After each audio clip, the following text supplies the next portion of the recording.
तो स्टूडेंट्स आज हम बात करेंगे कि क्यों क्लासिकल मैकेनिक्स फोटोइलेक्ट्रिक इफेक्ट को समझाने में नाकाम रही। स्टूडेंट्स सबसे पहली बात तो ये है कि क्लासिकल मैकेनिक्स के अनुसार लाइट इलेक्ट्रोमैग्नेटिक वेव होती है, यानी लाइट सिर्फ वेव होती है, वो किसी पार्टिकल की तरह बिहेव नहीं करती। राइट, अब जो लाइट होती है वो एक वेव की तरह होती है। राइट, और वेव की जो नेचर होती है वो ट्रांसवर्स होती है, अनुप्रस्थ टाइप की वेव होती है। और इस वेव की खास बात ये होती है कि इसमें दो फील्ड एक दूसरे के परपेंडिकुलर होते हैं, इलेक्ट्रिक फील्ड और मैग्नेटिक फील्ड। तो स्टूडेंट्स इस प्रकार से इलेक्ट्रोमैग्नेटिक वेव को कुछ इस तरीके से शो किया जाता है। जैसे मैंने आपको बताया कि इलेक्ट्रोमैग्नेटिक वेव में दो फील्ड होते हैं, इलेक्ट्रिक फील्ड और मैग्नेटिक फील्ड। राइट, जो लाइट आप देखते हैं, राइट, वो बेसिकली इलेक्ट्रोमैग्नेटिक वेव होती है, ईएम वेव होती है। राइट, अब जो भी आपने बताया कि इलेक्ट्रोमैग्नेटिक वेव का एक फुल स्पेक्ट्रम होता है, उस स्पेक्ट्रम में जितनी टाइप की वेव होती है, चाहे वो रेडियो वेव हो, चाहे वो माइक्रोवेव हो, चाहे वो इंफ्रारेड हो, अल्ट्रावायलेट हो, चाहे कोई प्रकार की वेव हो, सारी बेसिकली क्या होती है, इलेक्ट्रोमैग्नेटिक वेव होती है। किसके अनुसार? क्लासिकल मैकेनिक्स के अनुसार। और इस वेव में क्या होता है कि इलेक्ट्रिक फील्ड और मैग्नेटिक फील्ड एक दूसरे के परपेंडिकुलर होते हैं। राइट, तो ये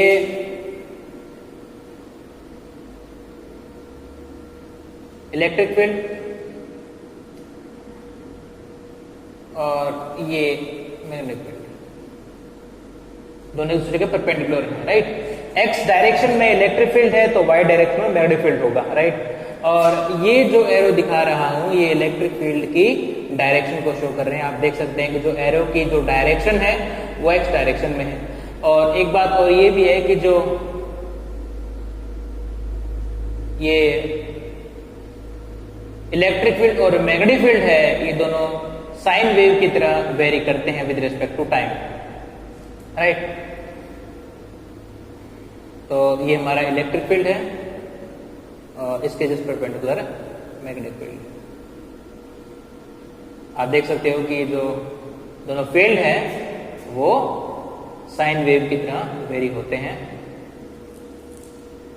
ये हमारा मैग्नेटिक फील्ड और ये हमारा इलेक्ट्रिक फील्ड।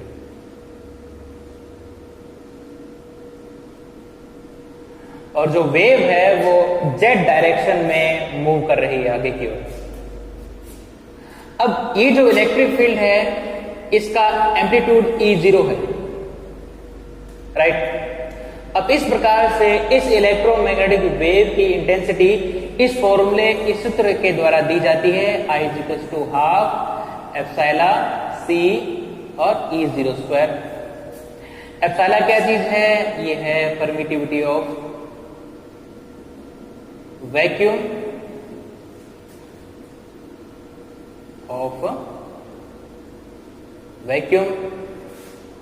और C है स्पीड ऑफ लाइट। और आपको पता है कि वैक्यूम में जो लाइट की स्पीड होती है वो होती है 3×10⁸ मीटर पर सेकेंड।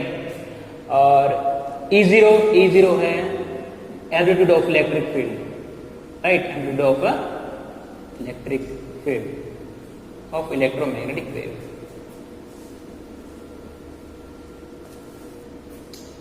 अब देखिए स्टूडेंट्स, इस फॉर्मूले की सहायता से फोटो इलेक्ट्रिक इफेक्ट को किस तरीके से एक्सप्लेन किया गया वो हम देखेंगे अभी। तो खास बात यह है, पहली बात जो मैं बात आपको बताऊंगा वो देखो आप कि जो इंटेंसिटी है इलेक्ट्रोमैग्नेटिक वेव की वो डिपेंड कर रही है इलेक्ट्रिक फील्ड के एम्पलीट्यूड के स्क्वायर पर, इलेक्ट्रिक फील्ड के एम्पलीट्यूड के स्क्वायर पर। इसका मतलब ये है कि आपके पास चाहे किसी भी फ्रीक्वेंसी की कोई लाइट हो, कोई भी फ्रीक्वेंसी हो, राइट, चाहे वो अल्ट्रावायलेट हो, चाहे इंफ्रारेड हो, चाहे विजिबल हो, चाहे रेडियो वेव हो, कोई भी वेव हो, यदि आप इस इलेक्ट्रोमैग्नेटिक वेव की इंटेंसिटी बढ़ा दें तो इलेक्ट्रिक फील्ड की वैल्यू में बढ़ जाएगी। सीधी सी बात है, यदि आप इंटेंसिटी बढ़ा दोगे तो आप इलेक्ट्रोमैग्नेटिक वेव की इलेक्ट्रिक फील्ड में वृद्धि कर रहे हो, उसको बढ़ा रहे हो।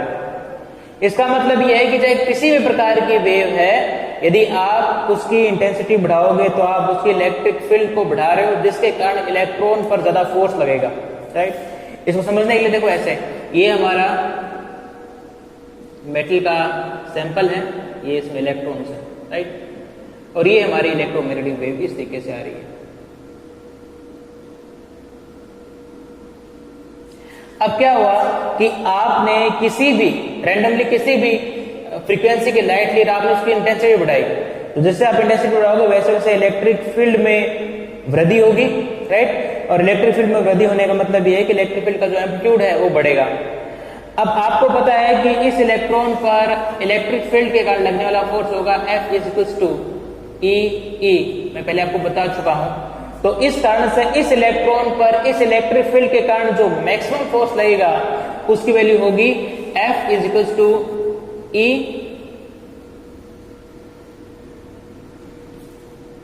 इस प्रकार से इलेक्ट्रॉन पर जो फोर्स लगेगा वो कितना होगा, F इज टू E।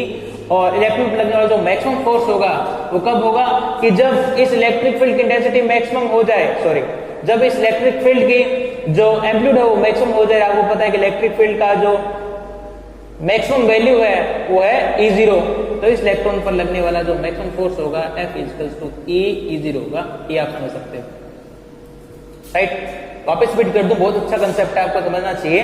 पहली बात यह है कि इलेक्ट्रोमैग्नेटिक वेव में दो प्रकार के फील्ड होते हैं, इलेक्ट्रिक फील्ड और मैग्नेटिक फील्ड, राइट। उसके बाद में जब आप किसी मेटल के सैंपल पर इलेक्ट्रोमैग्नेटिक वेव को इंसिडेंट करवाते हो तब क्या होता है कि इस इलेक्ट्रॉन पर इस इलेक्ट्रोमैग्नेटिक वेव के इलेक्ट्रिक फील्ड के कारण एक फोर्स लगता है, जिसकी वैल्यू होती है F इज टू E।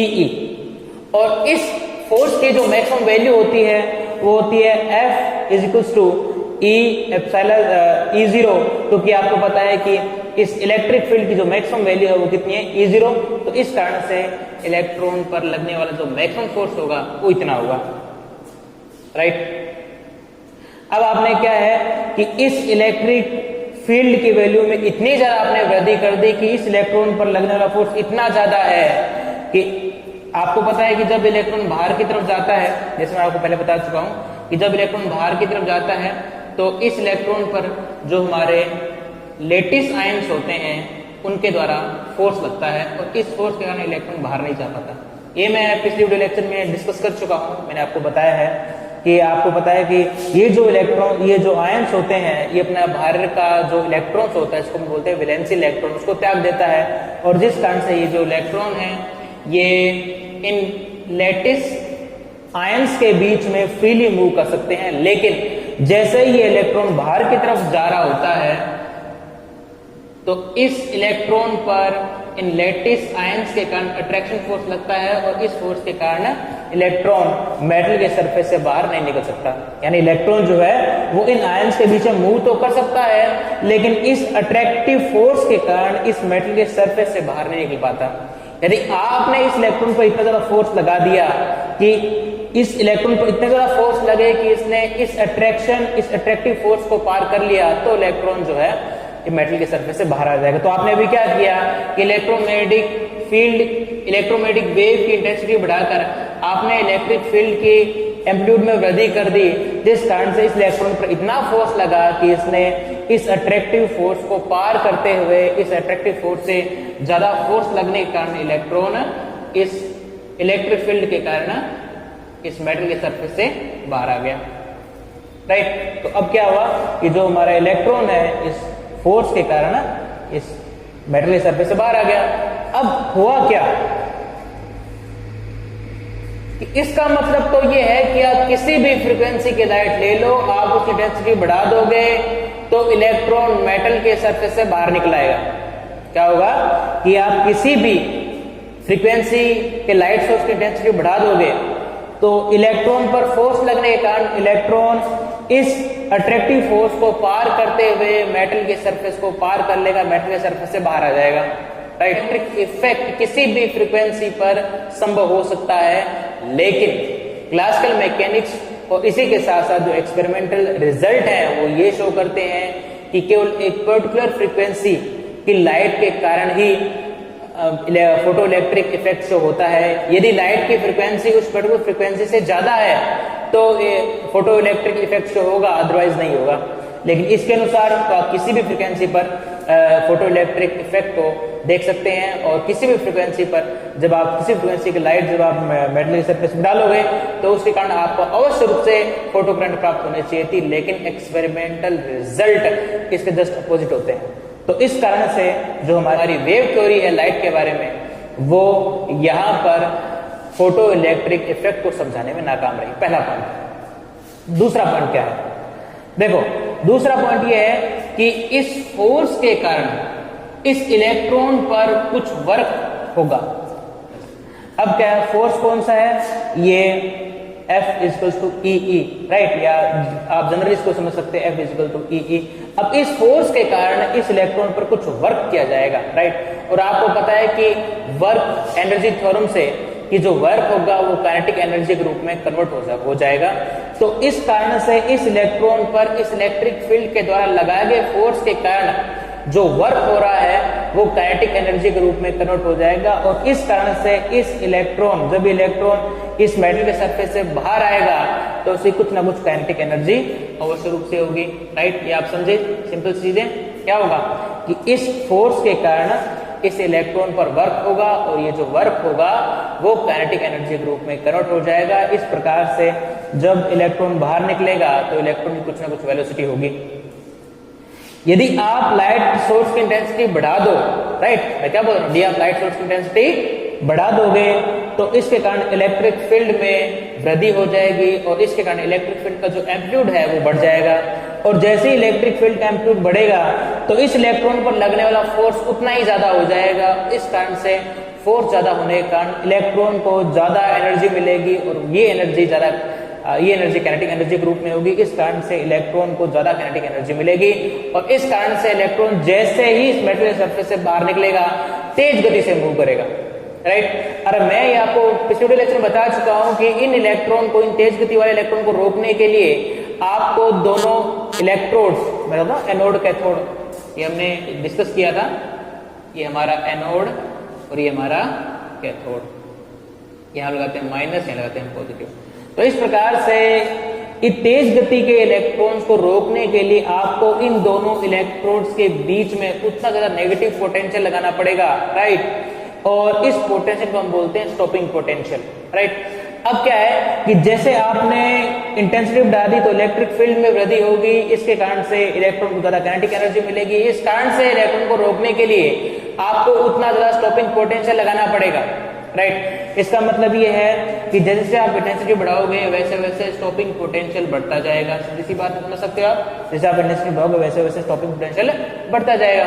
लेकिन ये भी गलत है, क्योंकि एक्सपेरिमेंटल रिजल्ट ये कहते हैं कि जो स्टॉपिंग पोटेंशियल होता है वो इंटेंसिटी पर डिपेंड नहीं करता, राइट, तो इंटेंसिटी पर डिपेंड नहीं करता, ये फ्रीक्वेंसी पर डिपेंड करता है। तो इस कारण से ये जो हमारी वेव थ्योरी है ये यहाँ पर आप देख सकते हो कि एक्सपेरिमेंटल रिजल्ट को समझाने में नाकाम रह रही है। तीसरी स्टूडेंट्स ये है कि जैसे ही इस मेटल के सरफेस पर लाइट गिरती है, लाइट गिरने के साथ ही इलेक्ट्रॉन का एमिशन होता है, राइट। क्या होगा, जैसे ही इस मेटल के सरफेस पर लाइट गिरेगी, गिरने के साथ ही इलेक्ट्रॉन का एमिशन शुरू हो जाएगा।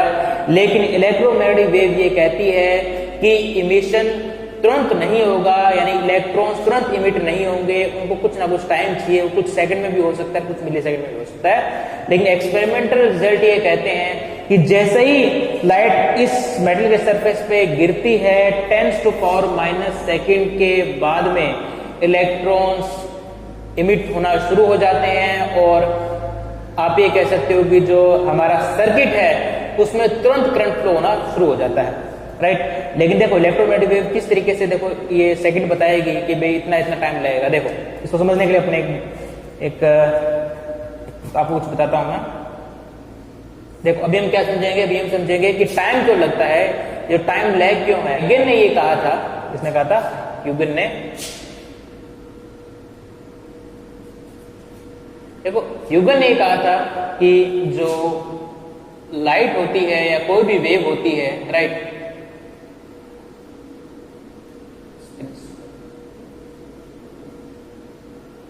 ह्यूगेन्स के अनुसार कोई भी जो वेव होती है वो वेव फ्रंट के रूप में ट्रेवल करती है, इसके रूप में ट्रेवल करती है वेव फ्रंट के रूप में, राइट।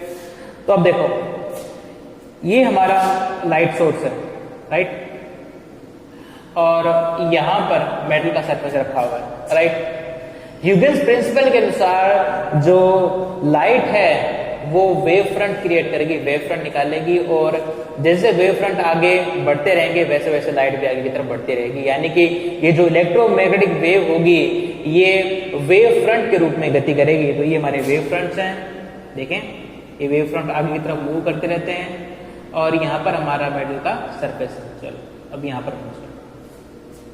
अब हमने मान लिया कि इस मेटल के सरफेस का जो एरिया है वो ए है। क्या है? मेटल के सरफेस का एरिया ए। अब देखोगे आप कि इस वेव फ्रंट का कुल इतना सा हिस्सा, क्या इस वेव फ्रंट का केवल इतना सा हिस्सा ही इस मेटल के सरफेस के संपर्क में है, इसलिए इस मेटल के सरफेस को केवल वेव फ्रंट के केवल इतने से हिस्से पर जो एनर्जी होगी वो ही मिलेगी, राइट। तो इस प्रकार से यदि लाइट सोर्स की इंटेंसिटी आई है, राइट, लाइट सोर्स की इंटेंसिटी कितनी है? आई, और यदि मेटल के सरफेस का एरिया ए है तो इस मेटल के सरफेस को मिलने वाली एनर्जी पर सेकंड कितनी हो जाएगी? P इक्वल्स टू आई ए। ये पर सेकंड एनर्जी है, आपको पता है कि पर सेकंड एनर्जी को हम वाट के रूप में शो करते हैं, राइट। तो इस प्रकार से इस मेटल के सैंपल का केवल इतना भाग ही इस वेव फ्रंट की एनर्जी को ग्रहण करेगा, राइट, क्योंकि जो बाकी है वो तो वेस्ट है, क्योंकि वो बाकी वाला जो हिस्सा है वो इस मेटल के सरफेस पे नहीं कर रहा है, इसलिए इस सरफेस, इस वाले हिस्से और इस वाले हिस्से के कारण इस मेटल के सरफेस को कोई भी एनर्जी नहीं मिलेगी। तो यहां तक आपने देखा कि इस सरफेस को पर सेकंड मिलने वाली एनर्जी कितनी है? आई है, राइट। अब मान लेते हैं कि जो मेटल का सरफेस है ये सोडियम का बना हुआ है, सोडियम, और आपको पता है कि सोडियम का जो वर्क फंक्शन है 2.3 इलेक्ट्रॉन वोल्ट होता है, राइट। अब क्या होगा कि इस इलेक्ट्रॉन को, अब मान लेते हैं कि इस सरफेस के इलेक्ट्रॉन को निकलने के लिए कितना टाइम लगेगा? देखो ये है, एक प्रकार से आप समझ सकते हो पावर है, शक्ति है, यानी देखो इस मेटल के सरफेस को पर सेकंड मिलने वाली एनर्जी कितनी है? P, right. और कितनी एनर्जी चाहिए इलेक्ट्रॉन को बाहर निकलने के लिए? 2.3 इलेक्ट्रॉन वोल्ट। तो अब 2.3 इलेक्ट्रॉन वोल्ट यदि मान लेते हैं कि यदि मेटल सोडियम का बना हुआ तो 2.3 इलेक्ट्रॉन वोल्ट एनर्जी को प्राप्त करने में कितना समय लगेगा? तो ज्ञात कर लेते हैं, कितना? 2.3, राइट, इलेक्ट्रॉन, ये एनर्जी चाहिए इसको।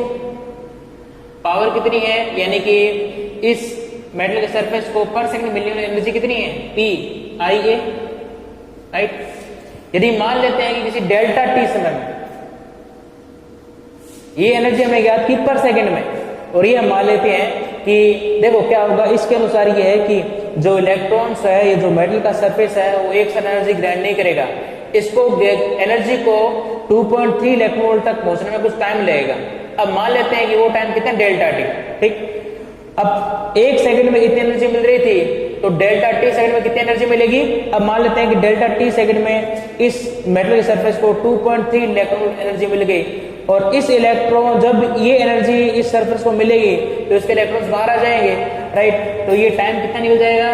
डेल्टा टी 2.3 अपॉन में आई ए, राइट। यदि अपने इस मेटल के सरफेस का एरिया ए और लाइट सोर्स की इंटेंसिटी जिसको हम बोलते हैं आई, यदि इन दोनों की वैल्यू यदि हम यहाँ पर रख लेंगे तो डेल्टा टी की वैल्यू आ जाएगी, और डेल्टा टी की वैल्यू सीधी सी बात है ए और आई पर डिपेंड करेगी। अब मान लेते हैं कि हमने लाइट सोर्स की इंटेंसिटी लो ली है, राइट, और इस कारण से यदि हम कैलकुलेशन करें तो ये आ जाएगी आपके पास लगभग कुछ सेकंड्स में, राइट। ये डिपेंड करेगा, एरिया पर डिपेंड करेगा, राइट, एरिया इंटेंसिटी डिपेंड करेगा। अब मान लेते हैं कि अपनी लाइट सोर्स की इंटेंसिटी लो ली है, और इस प्रकार से यदि अपनी कैलकुलेशन करें किसी पर्टिकुलर एरिया के लिए तो कुछ सेकंड्स में आती है, या कुछ सेकंड्स में आती है, कुछ मिली सेकंड में आती है ना, मतलब क्या कुछ सेकंड और कुछ मिली सेकंड में आती है, उससे कम नहीं होती, राइट। इसका मतलब ये है कि जब आप इस लो इंटेंसिटी के सोर्स का एक्सपोजर, यदि आप इस लो इंटेंसिटी के सोर्स के द्वारा यदि आप इस सोडियम के मेटल से इलेक्ट्रॉन को बाहर निकालना चाहोगे तो आपको कुछ मिली सेकेंड से लेकर कुछ सेकंड तक इंतजार करना पड़ेगा। उसके बाद में फोटो इलेक्ट्रिक इफेक्ट के कारण इलेक्ट्रॉन्स बाहर निकलेंगे और उसके कारण से आपको जो इन इलेक्ट्रॉन्स के कारण आपको जो है सर्किट में कुछ करंट फ्लो होती हुई दिखाई देगी। इसका मतलब क्या हुआ कि तुरंत करंट फ्लो नहीं होगी, कुछ सेकंड के बाद में, कुछ मिली सेकंड के बाद में आपको परिपथ में करंट मिलेगी। अब ये थ्योरी बिल्कुल उलट है, क्योंकि हमारे एक्सपेरिमेंटल रिजल्ट कहते हैं कि जैसे ही आपने लाइट डाली, लाइट डालने के साथ ही इलेक्ट्रॉन्स तक पहुंच जाते हैं और तुरंत के तुरंत ठीक उसी समय फोटो इलेक्ट्रिक करंट का निर्माण हो जाता है। लेकिन इसके अनुसार कुछ सेकंड लगेगा, कुछ मिली सेकंड लगेगा, राइट। इसके अनुसार तो कुछ सेकंड या कुछ मिली सेकंड टाइम लगना चाहिए। तो आप यहाँ पर देख सकते हो कि ये जो थ्योरी है इलेक्ट्रोमैग्नेटिक वेव की, ये फोटो इलेक्ट्रिक इफेक्ट को समझाने में नाकाम रही है।